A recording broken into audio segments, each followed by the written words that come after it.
आशा करता हूँ आप सब बहुत अच्छे होंगे। मेरा नाम है सिद्धांत अग्निहोत्री। स्टडी ग्लोस पे आपका बहुत बहुत स्वागत है। आज हम फिर से आपको आपके राइट्स बताएंगे। अगर एक्सीडेंट हो जाए तो क्या करें। देखिए, पहले मैं बेसिक्स बताऊंगा, फिर आपको लीगल रेमेडीज बताऊंगा। ये बड़ा इंपॉर्टेंट लेक्चर है, बहुत ही ज़रूरी है।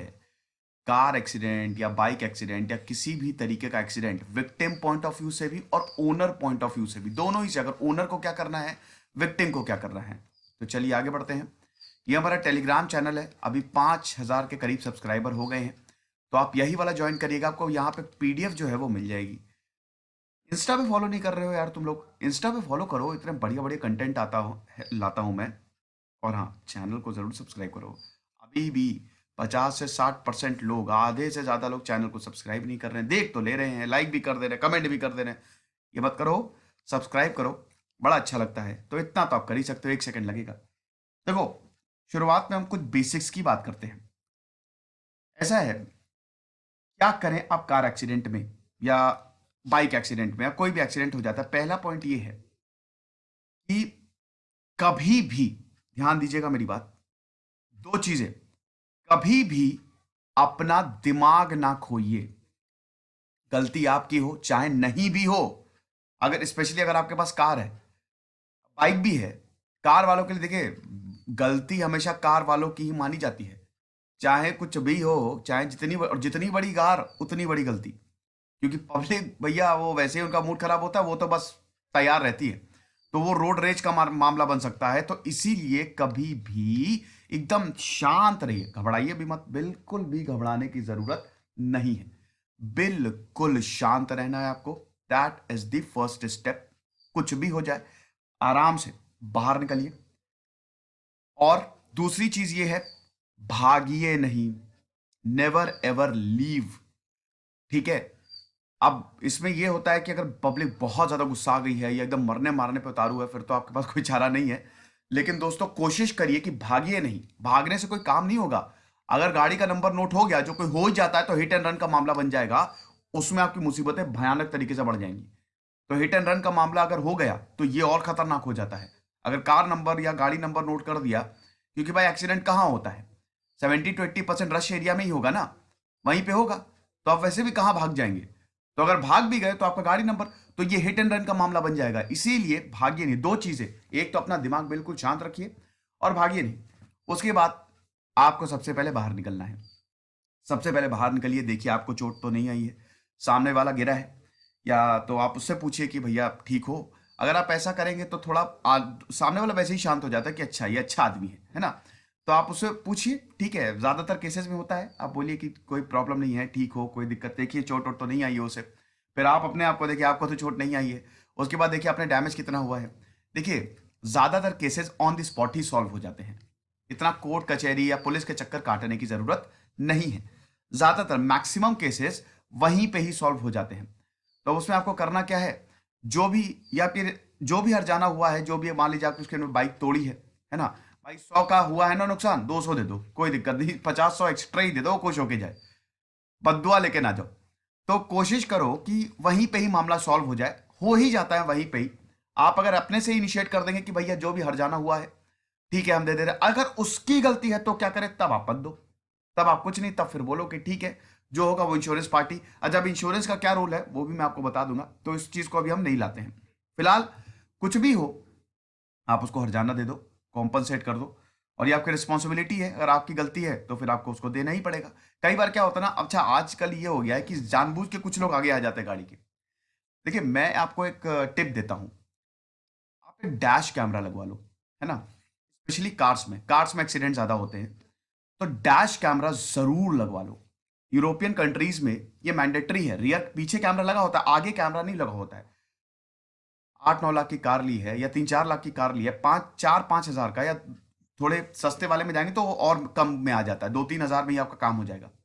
वो कैमरा सब कुछ रिकॉर्ड करता रहता है, किसकी गलती है किसकी गलती नहीं। तो जब जब आप लीगल केस लड़ेंगे, या अगर मान लीजिए भगवान ना करे कहीं फंस गए या कुछ एफआईआर हो गई, फिर उसके बाद लीगल केस होता है, तो ये चीजें बड़ी काम में आएंगी। अगर आपकी गलती नहीं है और सामने वाली पार्टी नहीं मान रही है कि नहीं नहीं आप ही की गलती है और गलती उनकी है, तो बेटा ये वाली चीजें बड़ा मुझे समझ में नहीं आता कि लोग डैश कैमरा क्यों नहीं लगवाते हैं। डैश कैमरा बहुत जरूरी है, लगवा लो। और इससे आपको ही हेल्प मिलेगी। यूरोपियन कंट्रीज में ना ये मैंडेटरी है, आपको लगवाना ही लगवाना है डैश कैमरा। आगे जो कैमरा होता है ना वो शीशे पे लग जाता है या फिर बिल्कुल आगे लगवा लो, वो सब रिकॉर्ड करता रहता है। तो सब दूध का दूध उसी समय। नहीं है डैश कैमरा तो क्या करो, फोटोज ले लो, फोटोज ले लो या वीडियो रिकॉर्डिंग कर दो। फोटोज, अब तो फोन आ गया तो या तो वीडियो रिकॉर्डिंग बेस्ट है, तुरंत वीडियो रिकॉर्डिंग करना शुरू कर दो। ठीक है, किसी अपने दोस्त के, अगर अकेले हो तो अकेले से करो, नहीं तो फिर किसी दोस्त को दे दो, या फिर जितनी हो सके फोटोज ले लो, ढेर सारी फोटोज लो, है ना। तो इससे क्या होगा ना, आपकी प्रॉब्लम्स कम हो जाएंगी। होता क्या है, जब एक्सीडेंट होता है तो सबसे पहले होती है एफआईआर, जो नियरेस्ट पुलिस स्टेशन है। आप परेशान मत हो, आप इंश्योरेंस में कवर्ड हैं। देखिए, अभी मोटर व्हीकल अमेंडमेंट एक्ट, उसमें थर्ड पार्टी इंश्योरेंस जो है 1988 का ये एक्ट अभी संशोधन किया, ठीक है, इसी साल। तो इसमें बहुत सारे चेंजेस किए, तो इसमें थर्ड पार्टी इंश्योरेंस जो है ये मैंडेटरी है। थर्ड पार्टी क्या है, एक होता है फर्स्ट पार्टी, आप सेकंड पार्टी और थर्ड पार्टी। थर्ड पार्टी में जिसके साथ, थर्ड पार्टी कौन है, जिसका एक्सीडेंट हुआ है, तो अगर उसका एक्सीडेंट हुआ है ना तो कोई भी लीगल केस होगा, कुछ भी होगा, वो कंपनी लिपटेगी, आपके ऊपर कुछ नहीं आएगा। ठीक है, आपके ऊपर कुछ भी नहीं, वो पूरा इंश्योरेंस कंपनी का है। उसको कितना क्लेम देना है, क्या करना है, तो अगर एफआईआर हो भी जाती है ना तो पूरा इंश्योरेंस कंपनी का ही है। समझ रहे हो। तो इसीलिए थर्ड पार्टी इंश्योरेंस बहुत इंपॉर्टेंट है। इंश्योरेंस में बेटा कोताही ना करना। इंश्योरेंस में वैसे तो जीरो डेप ही कराया करो। जीरो डेप समझते हो, जीरो डेप वो होता है कि अगर मान लो कुछ भी डैमेज हुआ आपकी कार में, तो उसमें पूरा का पूरा हर्जाना, पूरा एक एक चीज, मान लो आपकी कार पूरी खचाड़ा हो गई एक्सीडेंट में, पूरी नई करके देंगे फ्री ऑफ कॉस्ट। ठीक है, अभी क्या हो रहा है, अगर आप कार लेने जाएंगे या कुछ भी, तो फर्स्ट प्लस थ्री, और टू व्हीलर्स में फर्स्ट प्लस फोर, मतलब एक साल जीरो डेप, 4 साल थर्ड पार्टी जो आपके टू व्हीलर्स हैं। कार में एक साल जीरो डेप और 2 साल थर्ड पार्टी, है ना। थर्ड पार्टी तो होता ही है कवर, तो इतना डरने की जरूरत नहीं है। होता क्या है कि जब भी एक्सीडेंट होगा तो हाँ एफआईआर होगी, फिर उसके बाद ऑफिसर आता है, इन्वेस्टिगेशन ऑफिसर आता है, उसके बाद वो सारी चीजें देखेगा, एक एक चीज, फिर वो रिपोर्ट फाइल करेगा। ट्रिब्यूनल बनाए गए हैं अब ना, स्पेशल ट्रिब्यूनल। ट्रिब्यूनल कुछ तो ऐसी अदालतें हैं जैसे लोक अदालत, कुछ ऐसी दिल्ली में जो लोक अदालत है, पटियाला में लगती, पटियाला पटियाला में हाउस में लगती है। तो वहां पे पता है क्या है, वहां पे सिर्फ क्लेम के ही केसेस सुने जाते हैं, सिर्फ क्लेम के ही केसेस सुने जाते हैं। और वो इंश्योरेंस कंपनी कितना पैसा देना है वो सब इंश्योरेंस कंपनी देखेगी।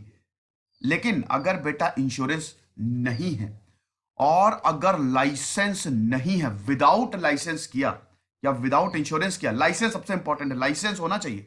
लाइसेंस नहीं तब फंस जाओगे, तब तो बुरे फंस जाओगे।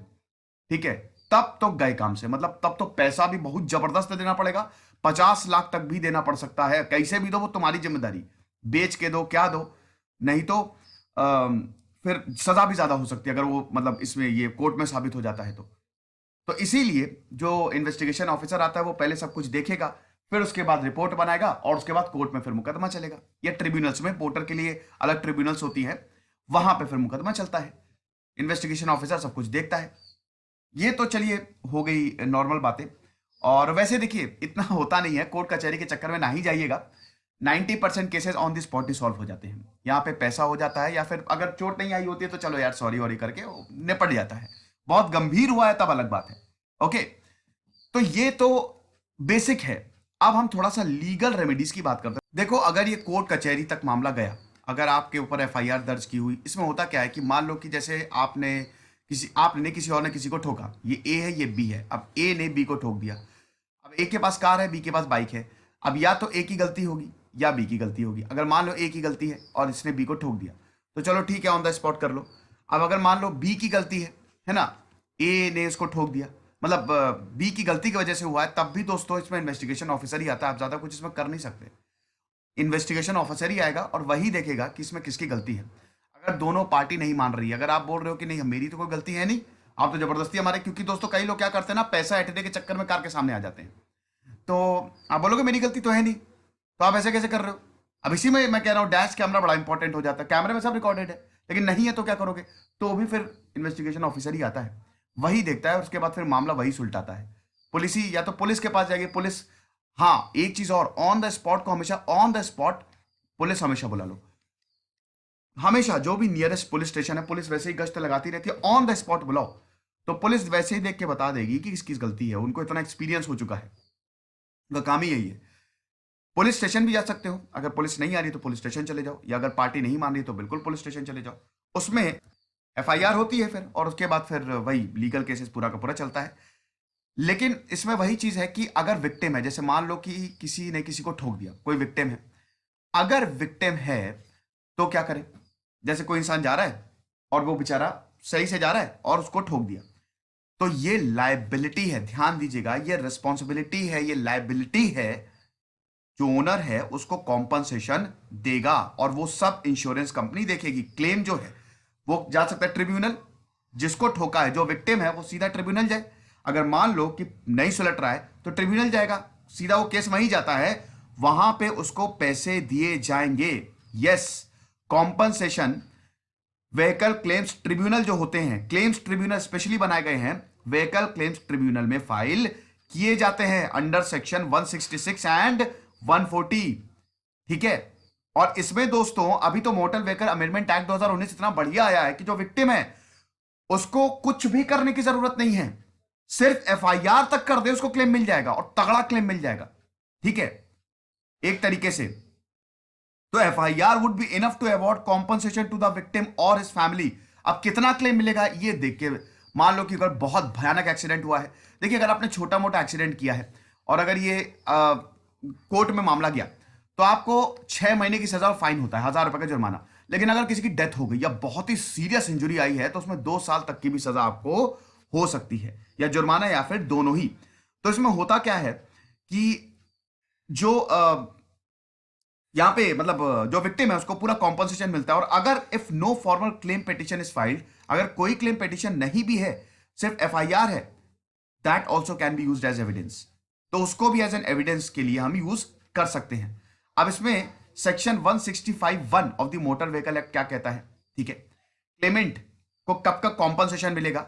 अगर मान लो कि आप एक्सीडेंट कर रहे हो by the use of motor vehicle, मतलब उसमें मोटर लगी होनी चाहिए, वैसा नहीं कि ठेले या रिक्शे से हो गया, उसमें भी होता है, लेकिन मोटर मतलब कार या फिर जो टू व्हीलर जिसमें भी मोटर हो, अगर उसकी डेथ हो जाती है, इंजुरी हो जाती है ना, और अगर प्रॉपर्टी मतलब जो लॉस ऑफ एनी प्रॉपर्टी होता है थर्ड पार्टी को, थर्ड पार्टी मतलब समझ रहे हैं ना, जो सामने वाला है, जो विक्टिम है, उसको किसी भी तरीके की लॉस या प्रॉपर्टी कुछ भी होता है तो यहां पे उसको कॉम्पनसेशन मिलेगा।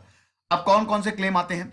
एक आता है आपका नो फॉल्ट क्लेम। अब देखिए दोस्तों, आप लोग ये सोच रहे होंगे कि मेरी गलती नहीं हो, मेरी गलती नहीं हो, तो फिर आपकी गलती नहीं हो तो बहुत अच्छी बात है ना। अगर आपकी गलती नहीं हो, दूसरे की गलती हो, तो एक तरीके से वो नो फॉल्ट क्लेम के ही अंदर आता है। इसमें क्या है, सेक्शन 140 ऑफ द एक्ट, इसमें जो क्लेमेंट है उसमें वो दूसरी पार्टी का फॉल्ट प्रूव नहीं करेगा। ठीक है, वो दूसरी पार्टी का फॉल्ट, अगर डेथ हो जाती है, परमानेंट डिसेबिलिटी हो जाती है, तब अलग बात है, तब लाइबिलिटी बनेगी। इसमें 50,000 से 25,000, जैसे मान लो कि लाइबिलिटी बन गई, और इन केस ऑफ डेथ 50,000 और 25,000 in case of permanent disability. But no fault, ये ध्यान दीजिएगा, ये अलग अलग है। नो फॉल्ट लाइबिलिटी की बात कर रहा हूं। नो फॉल्ट लाइबिलिटी मतलब समझते हो कि जैसे मेरा फॉल्ट नहीं है लेकिन तब भी एक्सीडेंट हो गया, तब भी विक्टिम फाइल कर देगा, तब भी वो क्लेम ले लेगा, उसके पास ये राइट्स हैं।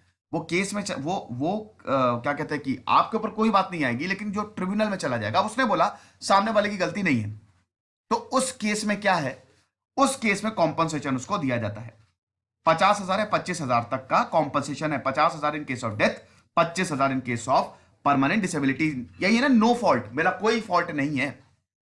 हिट एंड रन बेटा, hit and run, section 161 of the motor vehicle act, इसमें 2 लाख तक या फिर ज्यादा तक हिट एंड रन मतलब देखो, पकड़ लिए गए तब तो गए काम से, है ना, नहीं पकड़े गए, जैसे हाईवे पे, जब एक्सीडेंट, हाईवे पे तो कितने एक्सीडेंट होते रहते हैं, वहां पे पकड़े नहीं जाते, लॉरी वाला ठोक के चला गया, ट्रक वाला, तो निकल जाते हैं। उसमें क्या है, उसमें भी ऑफिसर आता है, ऑफिसर आएगा। हिट एंड रन में भी जो विक्टिम है, भाई उसने तो देखा नहीं, उसका एक्सीडेंट हो गया, अगर मान लो अकेले गाड़ी चला रहा है, उसने देखा नहीं, उसका एक्सीडेंट हो गया, ठोक के चला गया। अब इसमें भी इन सारे केसेस में दोस्तों जो ऑफिसर आएगा वो देखेगा कि विक्टिम को कितना नुकसान हुआ है, और हिट एंड रन केसेस में सेक्शन 161 के तहत 2 लाख या उससे ज्यादा भी कॉम्पनसेशन मिलता है। ठीक है, 50,000 या फिर 2 लाख से ज्यादा भी कॉम्पनसेशन मिलता है। ठीक है, तो इसीलिए ये सब बड़े इंपॉर्टेंट है। अब डॉक्यूमेंट्स क्या चाहिए? मान लो कि आपको क्लेम लेना है, विक्टिम को क्लेम लेना है, तो क्या क्या डॉक्यूमेंट्स चाहिए? सबसे पहले personal details of the victim और उसका आईडी प्रूफ, फिर उसके बाद personal detail of the person filing the claim, जैसे मान लो कि आप क्लेम फाइल कर रहे हो तो आपकी पर्सनल डिटेल्स। उसके बाद petition and his relation with the victim, अगर आप ही के साथ हुआ है तो कोई बात नहीं, लेकिन आप किसी के बिहाफ पे क्लेम फाइल कर रहे हो तब आपको ये बताना पड़ेगा। फिर विक्टिम का ऑक्यूपेशन है, वो करता क्या है, विक्टिम की इनकम क्या है, डिटेल ऑफ द एक्सीडेंट, कब हुआ, कितने बजे हुआ, डेट क्या थी, ठीक है, और जगह कौन सी थी, रजिस्टर्ड एफआईआर, एफआईआर नहीं होगी तो कुछ नहीं होगा, एफआईआर इज मस्ट, एफआईआर और उसकी कॉपी, इंजरी कितनी आई है, और उसके बाद आरसी होनी चाहिए, और डिटेल्स ऑफ द इंश्योरेंस अगर है। तो ये कुछ आपके क्या कहते हैं कि मतलब जो विक्टिम है उनके राइट्स हैं। कहने का मतलब ये है दोस्तों कि जो विक्टिम है उसको कॉम्पनसेशन मिलना ही मिलना है, ये सरकार ने प्रावधान बनाया है।